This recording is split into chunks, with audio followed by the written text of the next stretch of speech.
gentlemen, boys and girls, children of all ages, we are back for our second episode of the Teach Me to Football podcast. Now, after last week's episode, you were probably thinking, how the hell are we going to top that?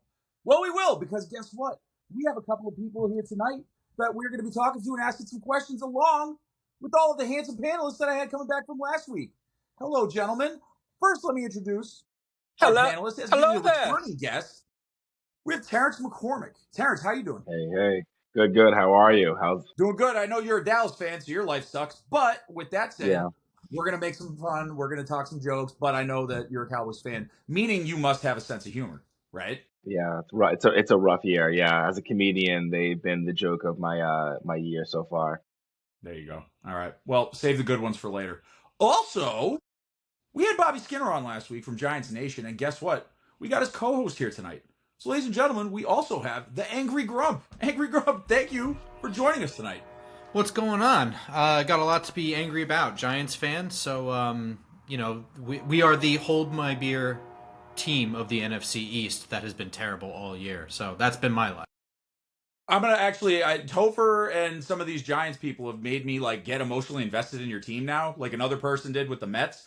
I'm over this New York crap. You got, okay, we'll get to it. All right, we have Ben, who's robbing a stagecoach. Hello, Ben. How are you? He gone. All right, and we have our handsomest panelist, other than yourself, Rick Ramone. We have Justin Fiorello. Justin, how you doing? Go Birds. I mean, that's just how I say hello as an Eagles fan. We say go Birds. It's how we say goodbye to. It's how we say everything. But go Birds. Hello. Welcome back. Glad to have me back again and ready to talk some ball. Let's go. All right. So, again, it was a wild week. I'm going to step back and let you guys do your thing. But, Angry Grump, I would be angry if I was you because your team crapped away that game. Tell me about it, please. This team sucks. This defense is a joke. This team lacks leaders. The leadership right at the top from, head coach. I think you can keep going up the chain to general manager and ownership. There's just a culture of finger pointing and just not a whole lot of football intelligence. It's tough, and it stinks because I think as a guy I like Brian Daboll, right? Like I feel like I get along with Brian Daboll, but for the last couple of years I've been saying this too is I just don't know that he's actually a good coach. He does things in the game that I don't understand and I can't make sense of. He's conservative at weird times, aggressive at weird times.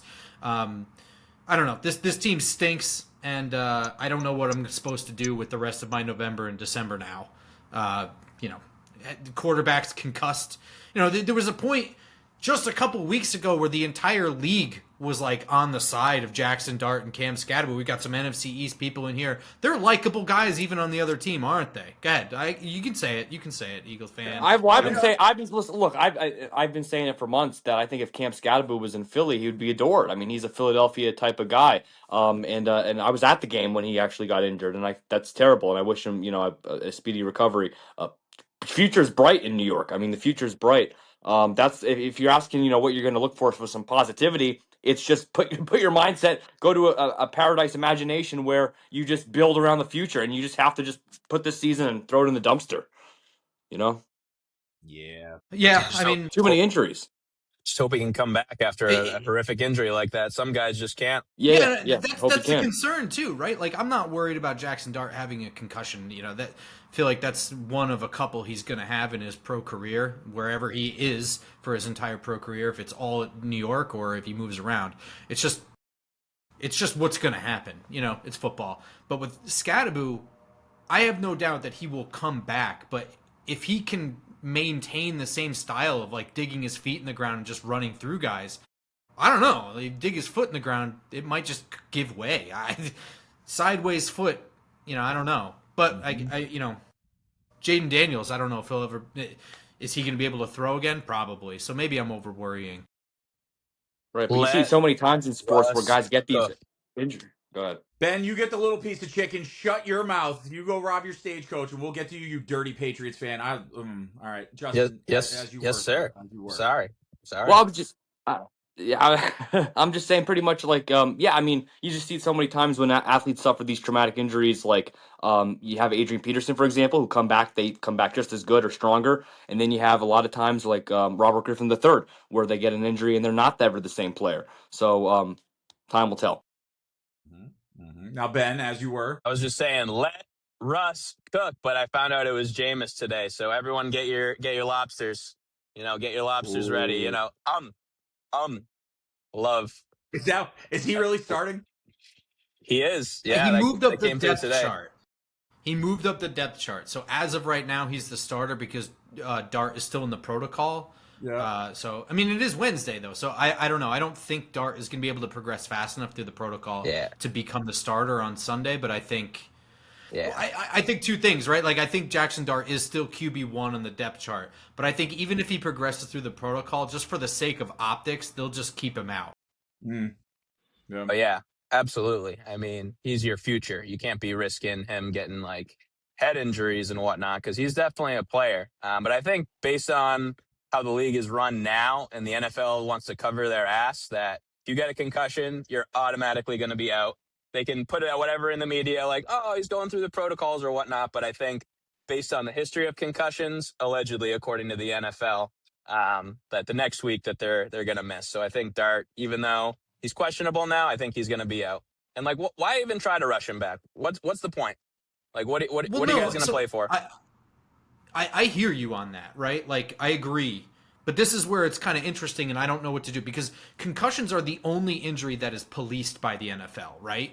Everything else is totally up to the team doctors and the individual player to work out as to whether or not they play. But concussions are the one injury where they really have to get through a protocol. And if they pass the test, then they pass the test. Then my question to you is, if you're a head coach, forget the Giants, forget Jackson Dart, your quarterback gets a concussion. He passes the protocol. So the doctors are saying he is cleared to play. You sit him anyway, your starting quarterback. Like, your job is on the line in some regard. Like, again, take Jackson Dart out of it and the Giants situation out of it. Just say it's Drake May, right? And you're Mike Vrabel. Drake May sustains a concussion, but he goes through the protocol and the doctors are saying he's good. Are you holding him out anyway? Because that's a really hard decision to defend yourself for if you end up missing the playoffs later or something. Right. Yeah, I think it depends on team situation. I would say in the Patriots case right now, I would want to get him back out there as long as he's okay, given that the way that the season's going. But from a Giants perspective, I just wouldn't see the point. Are you guys third or last right now? Like, We're last. Yeah. I don't see your schedule getting easier. I know you got to play the Patriots one of those games, and it's going to be a good game. Whatever it is, the Giants are going to cover the spread because that's just how it goes whenever the Giants and the Patriots play each other. But if I was a Giants fan, I would want him to sit out. I would. What do you guys got this week? The Packers in Green Bay or in New York? That one's in Green Bay. No, it's in New York. I'm wrong. I will say that even still, the Giants themselves this year have been a content machine, all for the wrong reasons, mind you, but they have been a content machine. With that said, you're 2-8. Sit the guy. Don't risk it. The guy already. We've been saying since he started he's great, but he leads with his head. He needs to play with his head. You know what I mean? Yeah. I think Jackson Dart and May play very similarly, where they just play with reckless abandonment, and it's one of these times. It's already happened a few times with Drake. I think it was earlier this season. He had to come out for a couple plays, but those guys need to learn how to slide. So for sure, I agree with you, right? I think only an insane person would be like, no, keep playing the way you're playing, whatever. And there are people that say that, but the New York media, I think, because there's blood in the water because they're losing and because they're out for Brian. They were out for Brian Dable and Joe Shane before this year even started. Okay, and that's fine. I'm not arguing against that, but I do think that has allowed for this sensationalized argument about Jackson Dart running too much or at the wrong times. You know what's interesting? Drake May has more rushing attempts than Jackson Dart. You don't hear nearly the same kind of coverage of Drake May has to learn to slide. Is it true? Yes, but it doesn't get blown up the same way it does with Jackson Dart, and he only just sustained his first concussion. It's very bizarre to me how many quarterbacks get to run. Jalen Hurts is one of them. Although I guess that's kind of bullshit because those are probably tush-push stats, which, that's the worst play in football. Cough, the best play. Cough, the best play in football. I know. Enjoy it while it lasts, buddy. I know Jackson we have a Dart Cowboys and fan here, but I think it's only fair that we let the man speak a little bit. So, Terrence, let's start off with this. Out of these three franchises, who do you hate the most? Actually, rank them. Go ahead. I hate the Commanders the most. I hate them the most. I hate the Eagles the second most, and the Giants. You beat the Patriots, so I kind of love you, so I can't hate. Although, to Matt, you already covered it though. Jackson Dart, it's more about his style of play and the concussions. That's why I would sit him, just because he needs to sit back, probably learn. I mean, he's going to be great. The future is bright. Unfortunately, he can't see the sunshine right now. But it is just a matter of him. I mean, he gets to watch Jameis. I don't hate Jameis, but he's going to get back, and hopefully someone's like, "Hey, man, hide, please, because we need you." Him and Scadaboo are like they're going to bring a lot of toughness to New York, and I can see New York being a tough team for the years to come. AstroTurf, though, everybody keeps getting hurt. Yeah. yeah, maybe. I mean, if Dart and May were built more like Josh Allen, I'd feel a little bit better. Josh Allen's like 260, and he can run like a bull. Or if they were as fast as Lamar Jackson, they could make people miss. But they are what they are. They can run. I wouldn't call them fast. And yeah, there's a lot of fast guys in the league. So I just worry one of these times it's gonna come to ruse. So, Terrence, then, with that said, talk to me about Cowboys, because somehow with that heinous record they have, they are in second place. It's probably a runaway at this point, but still, second place. Yeah. So, Second place, we are not making the playoffs. The season was over the second that we had a Micah Parsons issue. Game one played Philly. Oh, for some reason they're running all over us. At least seems like we could have really used the defensive end who's really fast and great. Didn't work out. The defense is terrible. We'll hopefully go to the draft. I don't know, every position possible, restock, and then pay Dak way too much to not have a great team ever. I hate the Cowboys. But Terrence, you know what the Cowboys got to do, Terrence? Like the answer is pretty simple. Jerry Jones has to go. Yeah, die. I mean, yes, I'm with you. Yes, his death would be amazing. I agree. I totally agree. Do you think hey, on behalf of the NFC East, I want him to keep owning the team, but do you think Shoddy is one and done? No, you know how long we kept Jason Garrett for? We had him for way too long. So and honestly, I don't think he's the problem with the defense. Like someone's gonna have to go in there and be like, hey, we need to do some real work on this defense and give him a real shot at having a chance of being a good head coach. The offense looks pretty. I like the offense. Somehow Javonte Williams looks good. The offensive line, we probably need maybe a guard, but I mean, so far so good. It's just we can't put that many points up on the board and let other teams score that much on us. It's hard to watch. Jerry Jones is starting to feel a lot like George Steinbrenner at the end. Not to cross sports, but at some point you just gotta pass it on to people who know what's going on and people who aren't living in the past. Nope. And Justin, your team won a rock fight the other night. So tell me about that. yeah, well, I'm sure most of America, if you're not a fan of either team, you probably fell asleep because the game was 0-0 at halftime. It was a boring-ass game. But you're right, Matt. They won a slugfest. A win's a win. Never take it for granted. The offense, we've had an issue, as you guys all know, or don't know. The Eagles' offense has sucked pretty much all year, but we're finding ways to win games. Kevin Patullo is an issue on the team right now. He's proved he's still an issue in Green Bay. He had we've played one complete game. Maybe in our Kelly Green game against New York was our most complete game this season. But the game was good in the sense that we won. Great defense, but offensively, piss poor. But Jalen Phillips looked good out there, made some plays. So those are my thoughts. And Benjamin, is that your real name, Benjamin? That is my legal first name according to my ID and my birth certificate. Yes. Is your middle name Franklin? Because that would be amazing. No, but I be dishing out Benjamins left and right when I can. All right, like Carolina Mike. Yeah. Oh, I know. Yeah. Shout out Carolina Mike. By the way, can we just take a moment to talk about Carolina Mike? Holy guacamole! Yeah. This guy is on viral everything, sensation, and he should be. He's rocking the stadium. Hold on. No, wait. Angry Grump, you're in Charlotte, correct? Yeah. Oh, have you been riding this wave or seen it, or are you aware of it? I mean, so people had sent me his stuff like a couple weeks ago, and I was like, this is kind of wild. And I was like, oh, this guy's like for real? Okay. And then like, I'm around. So Charlotte's kind of weird. It's a bit of a transient city. So like North Carolina's Panthers fans, but like Charlotte is an amalgamation of like people from everywhere.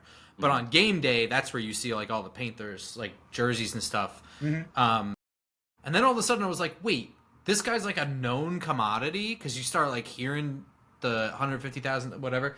So I was like, it's just bizarre to me. But you know what? It's a nice break away from the Colts fan. I don't really need to hear horses whinnying anymore. No, I know what you're talking about. Yeah. You don't like bronies and ponies and whatnot? No, I'm good.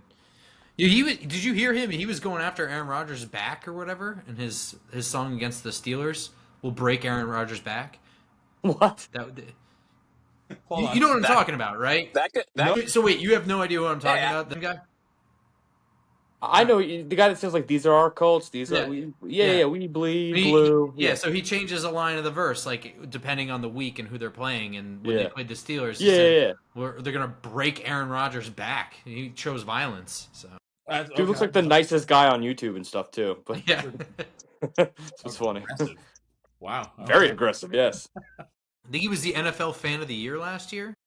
Oh, okay. Wow. I think. Well, if that's the bar, then I think we might be able to hit that. I'm pretty sure this year's Fan of the Year has been on our podcast at some point or will be. So. Yeah, absolutely. Yes. So again, shout out Carolina Mike.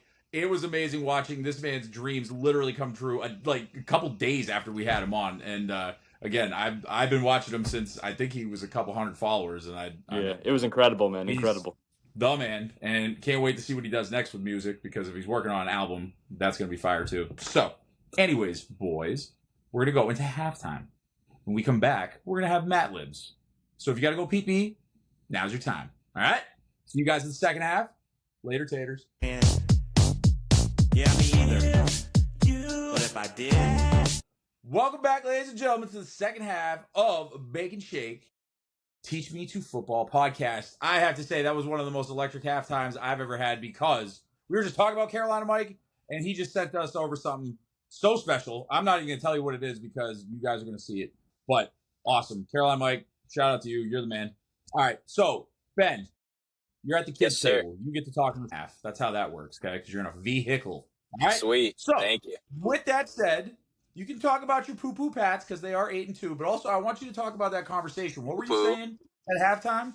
At the halftime, I was asking Grump how he would feel about Bill Belichick taking his retirement job back to where he's helped the Giants to 4 Super Bowls, their last 4 Super Bowls, 2 while he was a coach for them, and then 2 when he was a coach for the Patriots, unfortunately, one of those being the biggest choke in the history of the NFL. But we don't want to talk about that right now. We're just talking about Bill Belichick, the current North Carolina head football coach, and how he could get his name into the New York Giants head coaching position. I want to hear what Grump has to say about this, seeing that Belichick has brought you 4 Super Bowls and counting. Yeah, everyone has their golden era, right? He's past it. He's 74, I think, next year, for the next season. He's a guy who, in New England, as you know, was like head coach, GM, and president of the team. So I actually thought his move to college was going to be not so bad, because like he took an ACC school that was like, fringy, like always had some talent, but was never like a good team. But it's like the ACC isn't really that tough. You have like 2 teams really that you ever have to deal with, and then occasionally a third gets into the mix, with like Miami and Clemson, and then sometimes Florida State's good, sometimes Syracuse is almost good, or Pitt is almost good. So like you have a chance in this division. And like that's sort of the same situation, right? Where like you have to do all the recruiting, like you're in charge of everything, and he stinks. He's terrible. He's so bad. He has no idea what's going on around him. His girl seems to be running the show, which like has people infuriated. UNC was never really good to begin with, and they're somehow worse. Like they are absolutely terrible. There's no chance that he comes to the New York Giants and doesn't have this control over everything, where he's president, GM, and head coach. There's just no chance whatsoever. So the Belichick gene will die, but the conversations are going to last until they hire somebody. You did hear though that they I forget if someone like reached out or his name was like brought up. There was a little bit of chatter the other day when Dayball was let go. I mean, I've been on this take for months. I'm living and dying by it. I'm going to take it to the grave, or it's going to happen. You know, like again, he was part of that defensive staff that brought you the first two Super Bowls back when LT was on defense. And then, of course, like, you know, he didn't game plan well enough for two pretty big games, but we won't talk about that. But I was talking about it with a couple other people. They fired Dayball, but they kept the GM. So that intrigued me a little bit, where like if he was to come back, he would just be the coach, because Bill Belichick, the coach, all-time great. Bill Belichick, the general manager, absolutely horrendous. Like terrible. He's found a lot of guys. Oh, yeah. Found a lot of diamonds in the rough. Drafted Tom Brady, luckily. Drafted Julian Edelman, luckily. Drafted Rob Gronkowski, who fell from the first round. Like all these guys, I could go on and on. But for all the good names, there's like 3 to 4. Like who? What does that guy do now? Does that guy sell insurance? Does that guy deliver my packages? Like what's going on? Mm-hmm. Yeah, New England has been like a drafting disaster while he was there. Remember, do you guys remember the 2020 draft where it was like all Zoom? Yeah. And then like at one point it was just like his dog sitting in the chair. Yeah. Right. Yeah. That was Pretty sure that dog made like 3 picks that draft. Yeah. I want to say that was the dog buttons. Cole Strange. I'm pretty sure you're right. Yeah. Sean McVay's is like, oh man, we were looking at this guy in the 3rd round. There he goes. Yeah, the Patriots in the 1st round. The greatest center that ever was supposed to be, Cole Strange. Wahoo. Yeah. Yeah. So spoiler, he's not on the team folks. anymore. No. You heard it here first. Bill Belichick may be the next head coach of the Giants, or a dog. Stay tuned and find out. All right, boys. Anybody know what time it is? Would it be Matt Libs by chance? Oh, Justin. Wow, you are according good, to my Justin. watch, 7:43. Oh, okay. There you go. Time to rob this damn train. It, I was off. Also, time to do some Mad Libs. You're right, Justin. You learned very quick. So, Topher, you know what to do. Go ahead, man. Do the thing. We're going to make some music and make it happen. And we're back. All right, here we go. So, Mr. Grump, I would like for you, tell us about your path to Giants Nation. How did you become co-host of Giants Nation show? That's pretty wild. Yeah, it's still kind of surreal because I've been on the Giants Nation show with Bobby Skinner since the draft this year, 2025.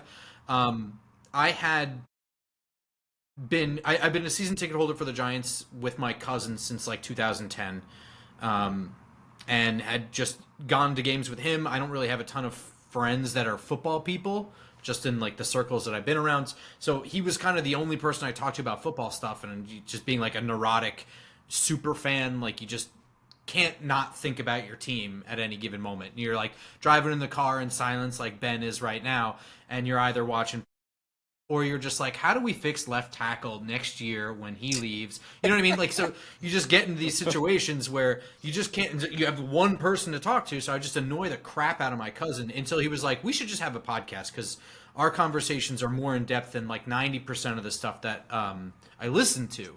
So we started our own in 2017, I believe. 2017, 2018, 2017, I think. Right.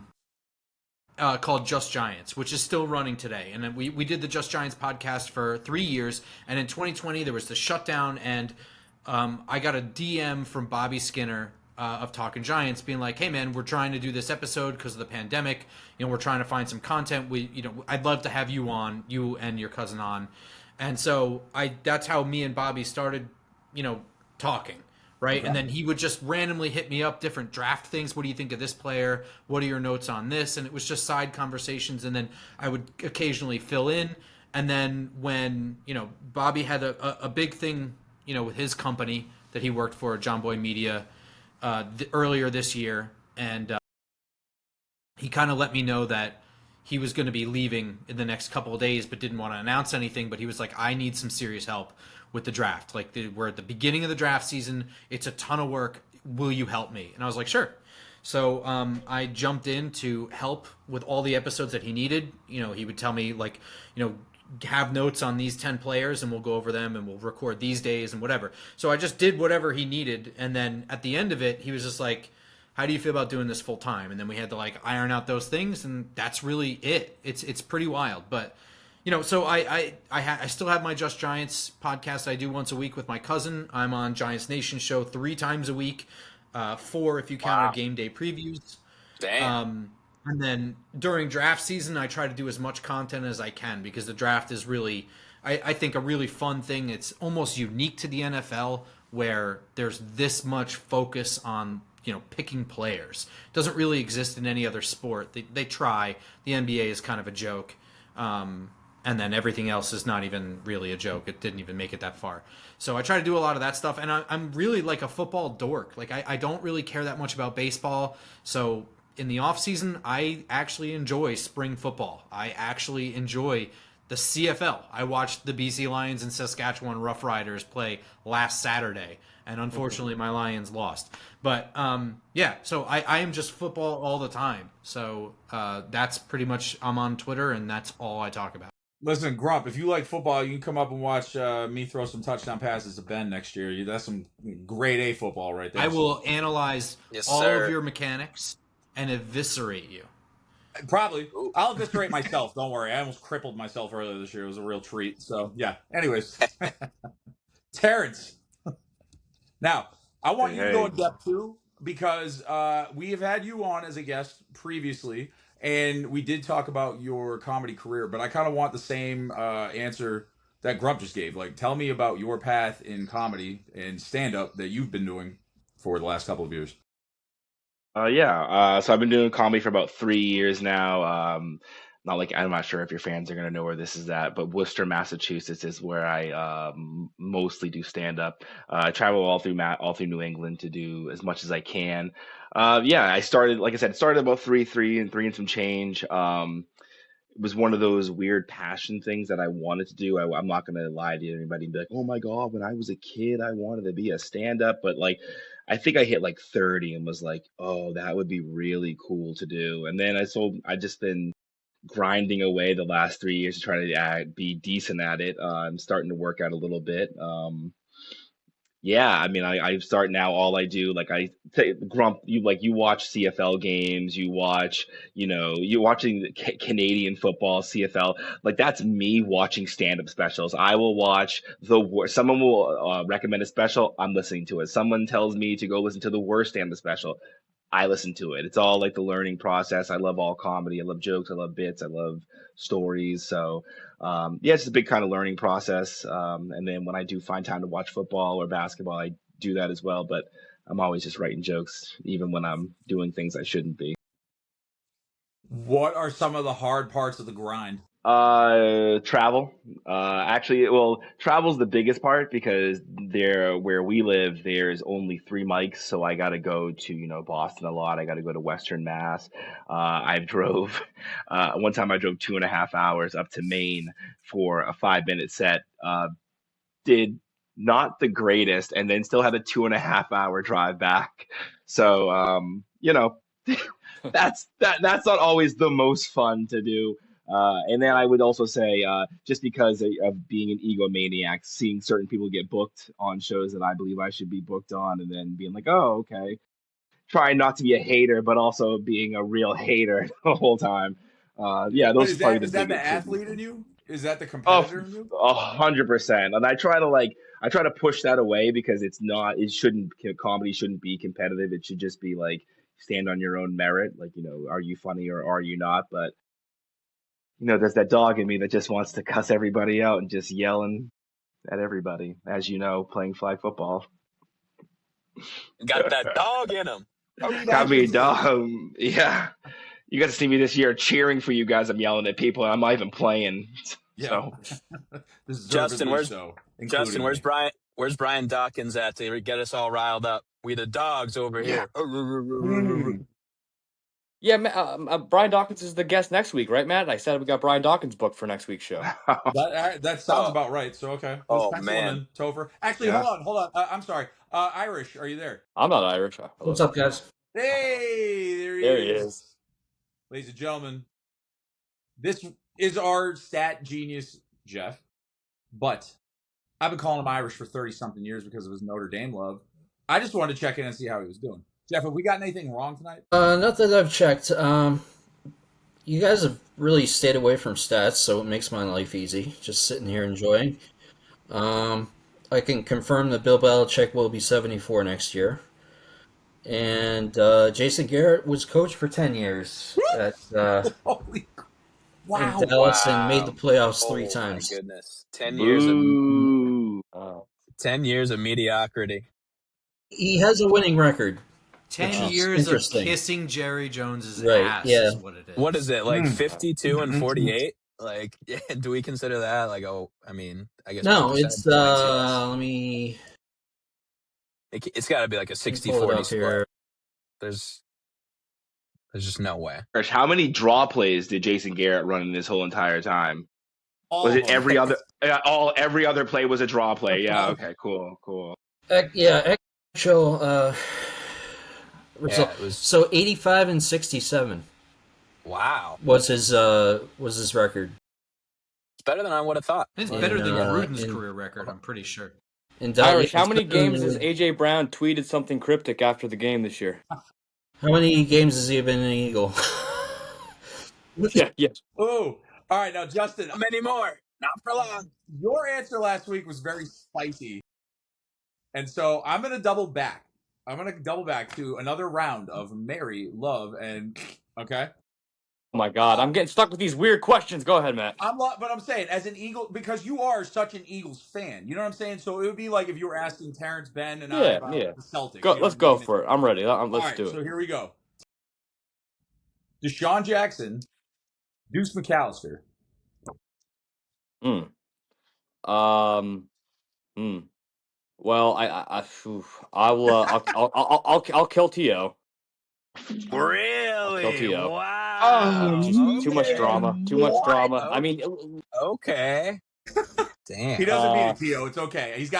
He's as big as T.O., but don't worry. I'll marry McAllister. Oh. And look, that punt return was epic. Man.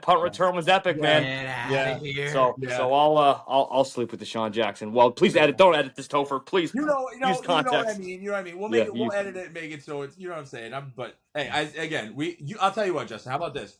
You come up with the proper category that makes you feel comfortable, and I will. No, it's all fun. No, and I will do that because I'm sure, sir, with your learning curve, you'll come up with something very good. I want everybody to be comfortable, okay? I don't want anybody going to HR.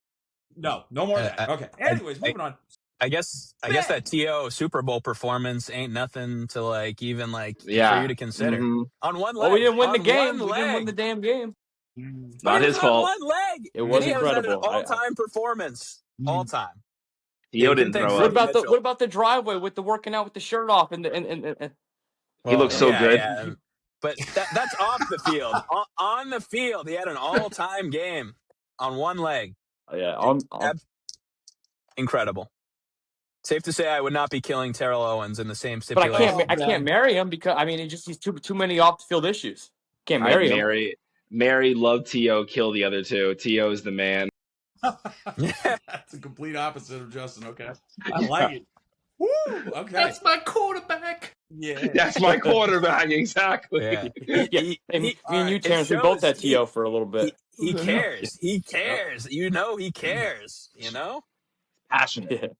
All right, Ben. Now I'm gonna. This is a near and dear subject. Okay, so I'm asking you because this is important. Now, Drew Bledsoe is the reason why I signed off of the Patriots and missed out on all the fun and don't like them. So with that said, I've also found out that Drew Bledsoe is like the coolest guy ever now. Like I would hang out with him, but he made me not like a team. So let me ask you this, sir. Drew Bledsoe, is he a Pats legend or bum? Ooh. Damn. Good question.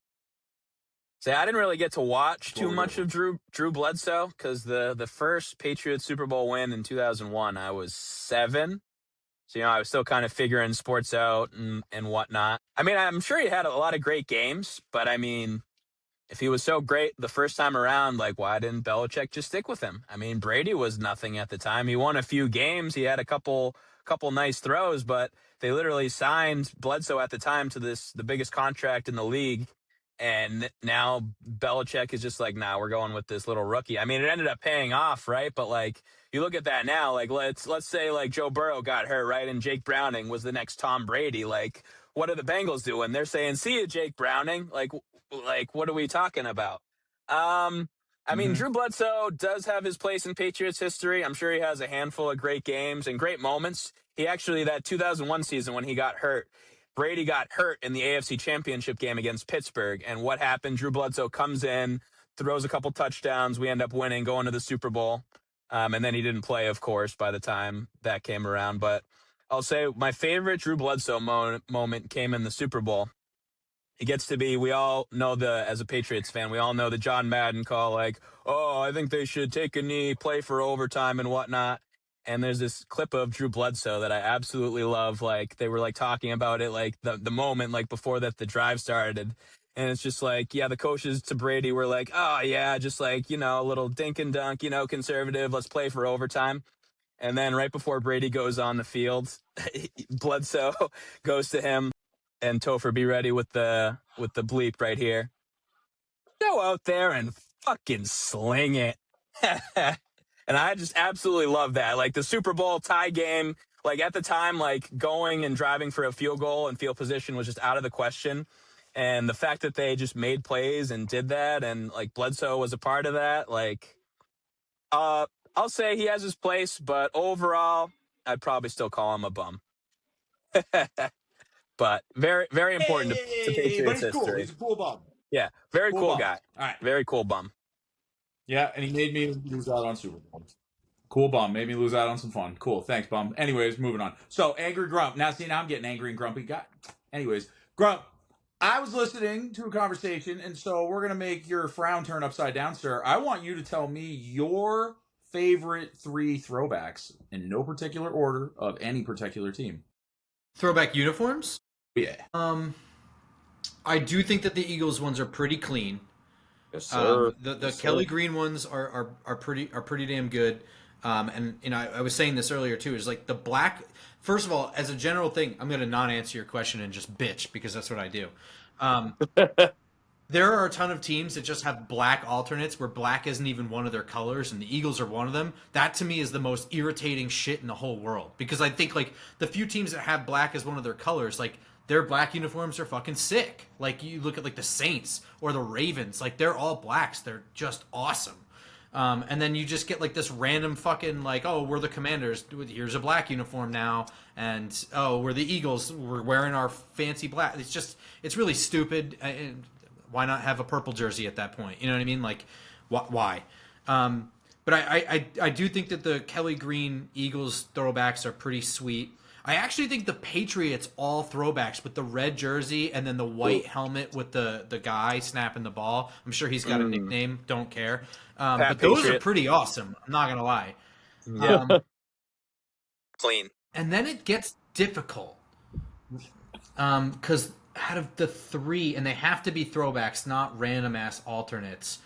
Give me Chargers. It's hard to tell baby what the blue. Chargers throwbacks are at this point. Yeah. They've been, but is that even a throwback? They wear them so damn often, and now they're doing the throwback '90s ones. So I don't even know what the throwback one is for them. Bucks. The Bucks throwbacks are sweet. I'm the going creamsicles. to say the Seahawks. The Seahawks '90s uniforms are fucking awesome. Okay. Sorry, I guess we're bleeping around here. The Seahawks, I'll pick over the Bucks, but it's really close. Okay. That is fair. Terrence, sir. Let me see. So, tell me again. Now, I know we played sports for decades, so I know how we can plan a strategy, game plan, go into it, execute, so on and so forth.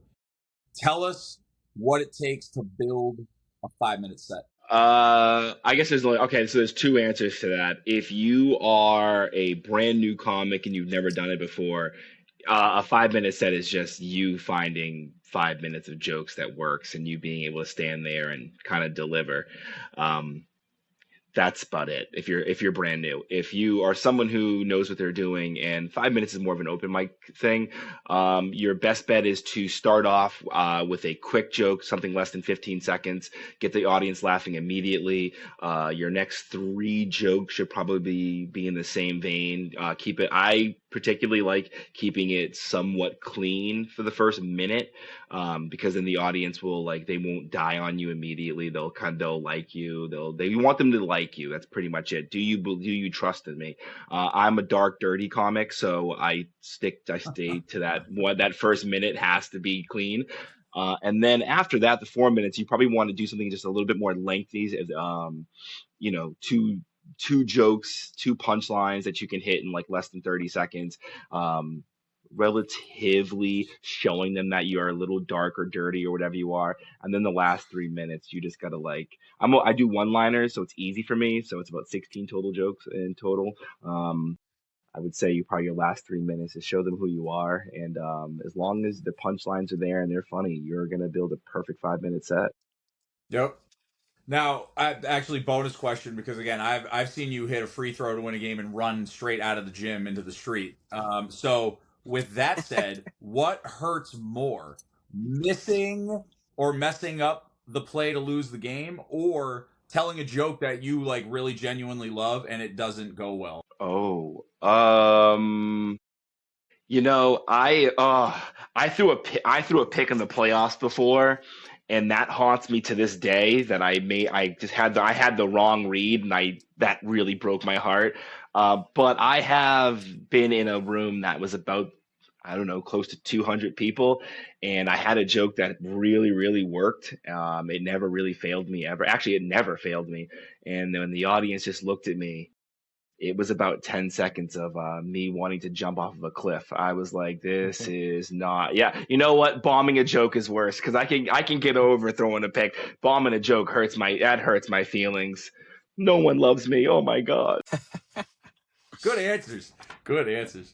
Oh man. All right, Justin, sir. Again, I need to know everything about your fandom, and so again, after I asked you a question last week and got the craziest answers, so again, I'm going to ask you another one, and I'm hoping for another crazy answer. So, tell me, what is one of the most surprising things that's happened at an event that you've gone to, that you weren't expecting? Someone showing up, something happening, hopefully good, not anybody falling, hurting themselves, but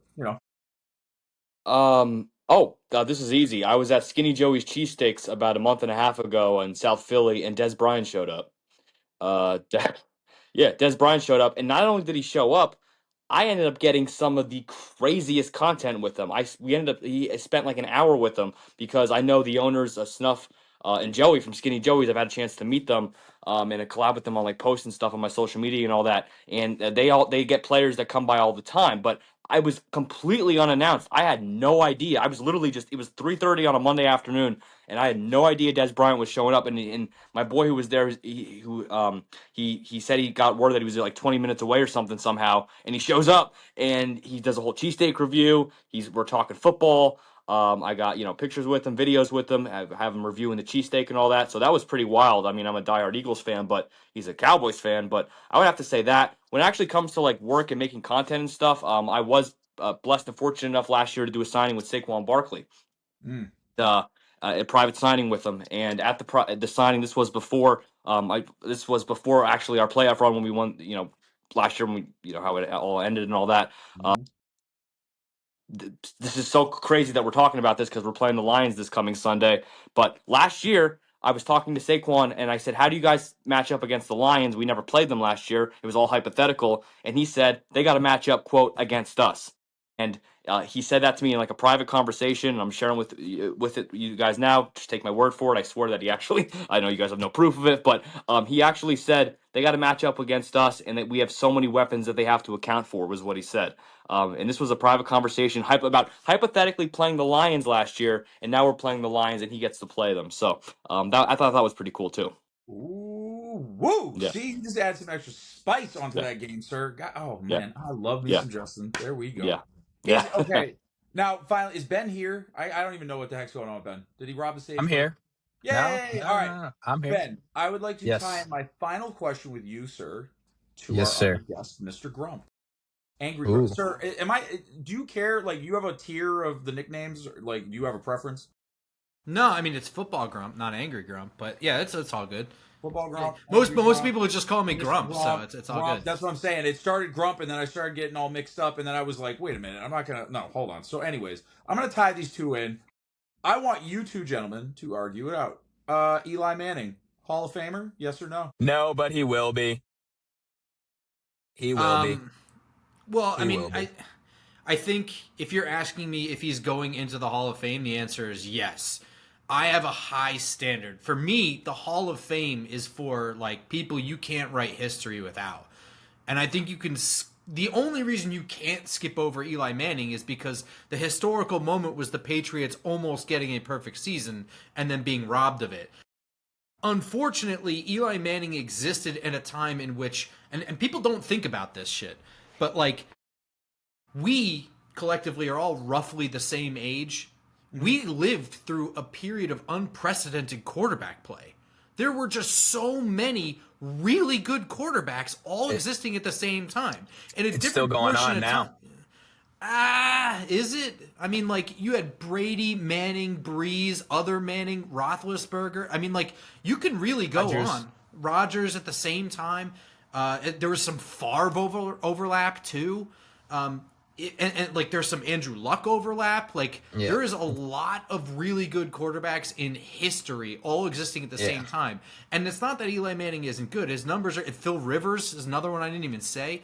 His numbers are good, but the argument like he doesn't deserve to be in because he was never the best at his time is like, that's kind of an unfair bar to set.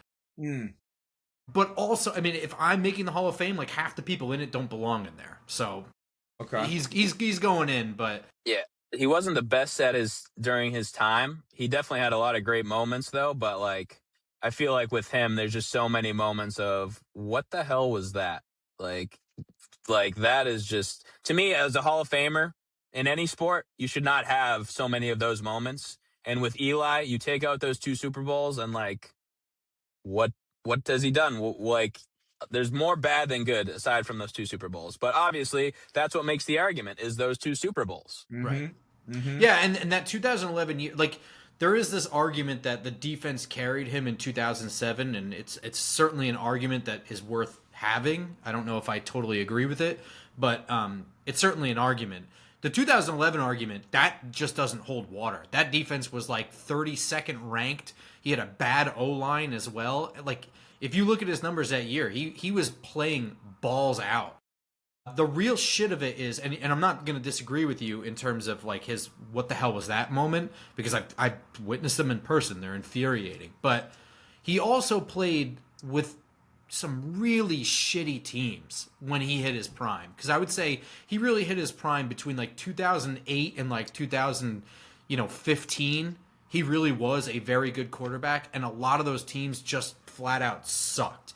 And there's a whole, I mean, I could launch into a 30-minute diatribe about a disconnect between general manager and head coach, where, you know, you have a GM that's drafting players that the coach is just flat out not playing because he doesn't believe in them, and like it just sets a team up for failure. But you're not wrong. I mean, he has a ton of plays where he's just slinging it into triple coverage, and you're like, what the fuck was that? Yeah. Like not to be a Hall of Famer, you can't have that many of those moments, you know? Like, you look at Peyton Manning, Hall of Famer, you look at Joe Montana, Dan Marino, John Elway, and like how many of those like moments, like, I mean, obviously now, like, I don't know if any of us really got to see them play. We all we see is their highlights, but there's not a fandom out there like, oh yeah, I think Dan Marino sucks, he's overrated, didn't win a Super Bowl, this, that, or the other thing. It's like, no, he never won a Super Bowl, but he's one of the best quarterbacks to ever live. And for me, my boss, Dan Marino, used to be my boss when I used to live in Florida. Wow. I think you can live with a lot of what the hell was that moments if you're Brett Favre, because you're just so good in all the other moments. Yeah. But like Brett Favre definitely had more than a handful of like just shooting from the hip nonsense, but you make up for it with all his other stuff, whereas Eli didn't really do that. Before we go, bonus question, Terrence, tell us your favorite Phillip Rivers story. Oh God. Actually, I was about to bring up the fact that you guys talk about Eli Manning because the two names I always hear about the Hall of Fame are always Cam Newton and Phillip Rivers. Are they Hall of Famers? And I'm always like, well, they don't have Super Bowls, so do they deserve to be in? But Rivers has got crazy numbers. So my favorite Phillip Rivers story is I used to live in Delaware and I was doing some sports betting. I did a reverse teaser and I had every game covered. I was good to go. It was in the fourth quarter and all I needed was the Chargers to bring the ball down against Tampa Bay, and all they had to do was kick a field goal and I would have covered and I would have made like $189,000. This is not a lot. Like I was like, oh, this is going to be, yeah. And this is no problem. So the Chargers, they drive the ball all the way down to about the 30 and they go for another pass play. They throw the ball, Aqib Talib picks the ball off and takes it to the house. I was like, I hate you, Phillip Rivers. You're forever the worst human being that's ever existed. I hate that he has so many kids because I have to hate those kids too. Like, he ruined my day. He ruined everything. So, Phillip Rivers. Aqib Talib telling Phillip Rivers to ice up, son. Oh, we're making friends and enemies by the barrel. I'm loving it. Yeah. All right, boys. Wow. I promised you I was going to get you out of here in a timely manner so you can tend to your affairs, and we're going to do that. So, again, ladies and gentlemen, like, subscribe, hit, follow, do all the stuff, click. I don't know. We're not selling anything. It's all free, so you can hit us up, whatever. But thank you, Jay. Exactly what I would do. Thank you, boys, for coming. I appreciate you all. Guys, next week. Happy Veterans Day, by the way. All the veterans. Terrence, shout out to you. Happy Veterans Day. Past, present, future. Shout out to all the vets. Maybe buy a little pony for my baby girl. Just might take a trip around the world. I buy some yoga and meditate. I get some brand new roller skates. I spend some cash and fix this beat. I might get some escargot to eat. Oh, what you said that's made with snails. Instead, do you have blue crabs for sale? I'll take 100 dozen and cook them up. Then share with my friends as we party up. If you had 150,000, what would you do? 150 grand in your hand, what would you do? If you had 150,000.